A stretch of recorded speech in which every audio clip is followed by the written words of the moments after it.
Thank you so much for joining us today.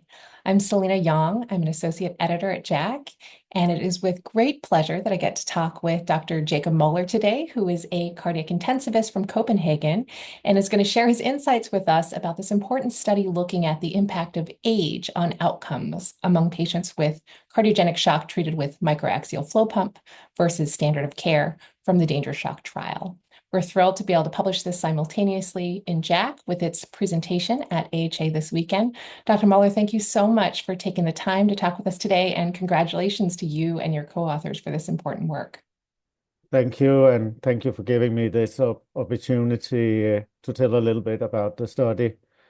So going back to April this year, we presented the results of the DanGer shock trial that had been on its way for more than 10 years. And what we did there was we randomized patients with STEMI and cardiogenic shock that presented without being comatose after cardiac arrest. So a small population of the shock population we randomized to receive an impeller device, axial flow pump, immediately, or start doing revascularization, open the vessel. If that didn't do the job, the patient could be escalated to another mechanical circulatory support device, which in Denmark and Germany, where the study was conducted, would be an ECMO system in the vast majority. We don't really have balloon pumps anymore in our cath labs after the IABP shock 2 trial. So we randomized patients very early when we saw shock, and these patients had like 4 hours from onset of symptoms until they were randomized. So a STEMI population. And we followed the patient 180 days. The primary endpoint was all-cause mortality, and we actually met the primary endpoint with an absolute reduction of 12.7% in all-cause mortality, which surprised probably us as much as the rest of the medical community. And it came at a cost of more complications. There were more bleedings, there were more renal replacement therapy, there was more sepsis and more limb ischemia in the patient that were treated with the device, which was somewhat expected, except the renal failure, which also surprised us a little bit, and we elaborated into that. One thing where we were different in this study was that we had no upper age limits for being enrolled in the study. So we had patients older than 90 years old being enrolled. Not that many, especially older than 85, but still a fair amount, like 25% were 77 years old or more elderly. So it gave us an opportunity to kind of get an understanding what happens with this device treating patients that are elderly. And it's different from most other trials, like the large ECLS shock trial on ECMO. They had an age limit of 80 years. So we had an opportunity here to analyze that. And what we see in the study is that up to the age of like around 80 years, there's good benefit of the device. It's fairly constant, the effect, but when patients get older, the benefit turns into what could be harm. It's not anyway powered for this, so it's something we should take as exploratory, but I think it's a very solid signal we see there that we should be cautious in elderly patients. Not that we don't want to treat them, but we want to treat them well. And I think these devices can potentially in some be harmful.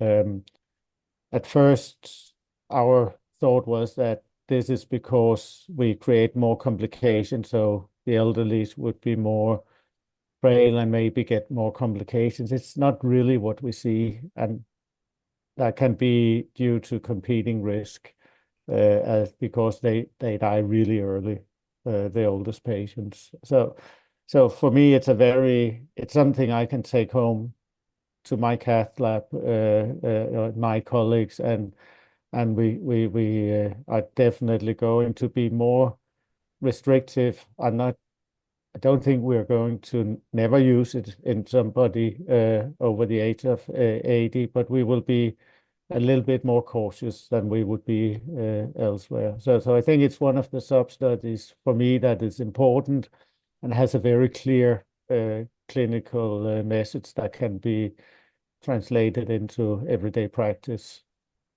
Thank you. It is such important work. And I thought it was fascinating that you did the analysis seeing sort of the inflection point at the age of 77 with no benefit in that higher group. No clear benefit anyway.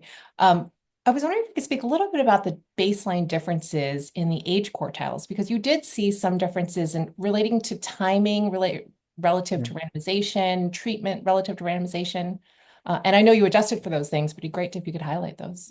Yeah. So there are more women in the among the elderly, and the story with women is something we're also working on. But in the beginning, we thought, well, women had smaller vessels, smaller hearts. It would be more difficult to have the device running there. But it's not really the story. It's the age. So women are almost 10 years older when they get randomized, but of really big importance. And this is also what we see with the elderly population, is that their time from onset of symptoms until randomization is much longer. And that's something that really contributes to the lack of benefit, that the longer, we know that from all STEMI studies, that the longer ischemia time there is, the poorer the result is of our treatment.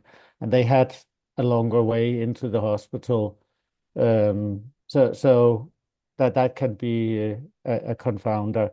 The other thing is that the likelihood of being escalated in the control group was much lower in patients that were above 77 years.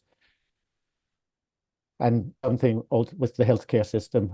So a patient older than 75 in Denmark and Germany would very rarely be eligible for ECMO treatment, because it's such a hyper-invasive treatment that it's reserved for younger people.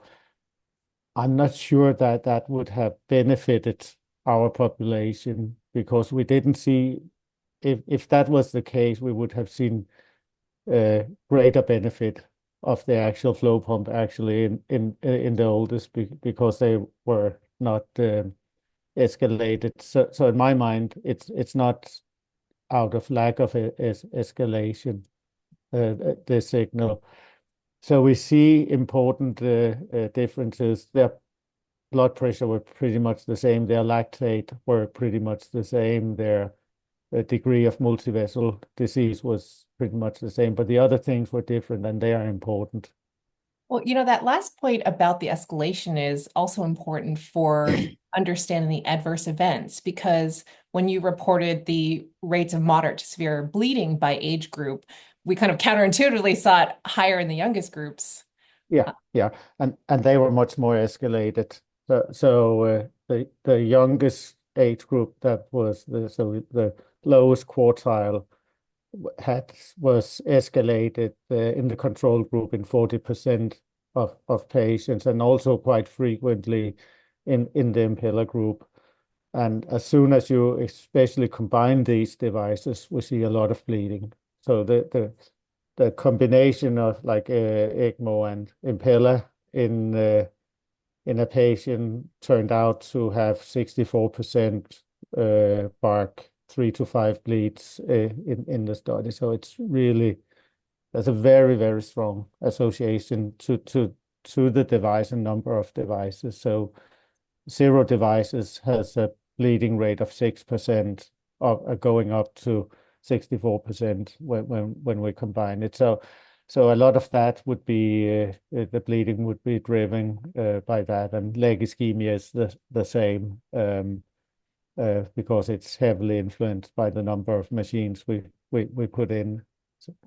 And with the interaction of kidney injury, it's also the same there. Yeah. Yeah, and the flip side of this is not only the patients who are included, but also the patients who were excluded. And I think you did a really nice job of focusing on some of the features of the patients who were not part of the study due to stringent enrollment and criteria. I was wondering if you could speak a little bit about survival bias and what insights we might have about which patients this is really about. So we have a somewhat granular level of data in patients that were screened in Denmark, which was about 500 out of the close to 800 patients that were screened but not enrolled in the study.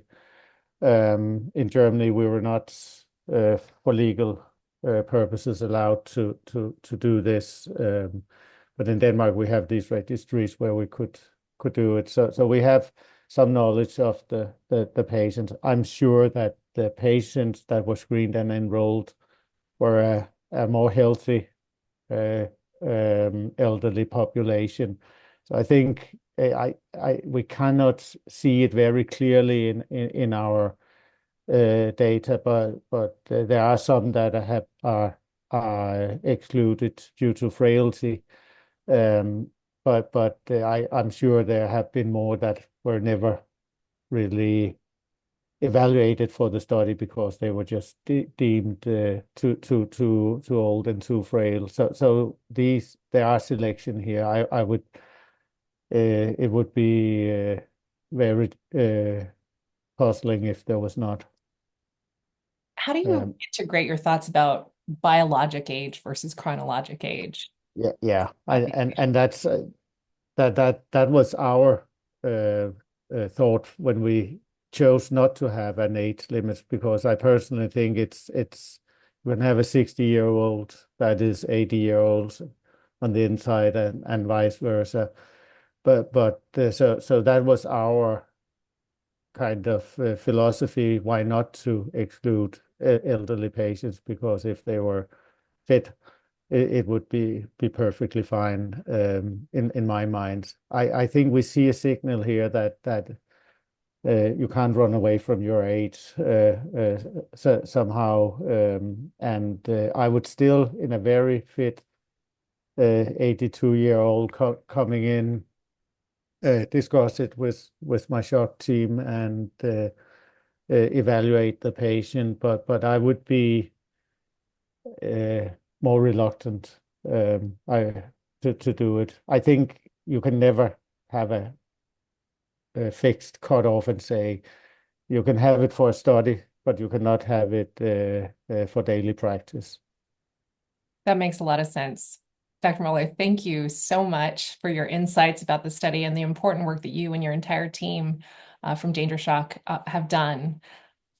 We appreciate your time. Is there anything else you want to add? No, I think we came good around it. Thank you very much. And thank you for having me. And thank you for publishing the paper. Congratulations again. And we're excited to see the presentation this weekend and alongside the publication in JACC. Yeah, thank you. And thanks to all of our JACC readers for your interest in this important work.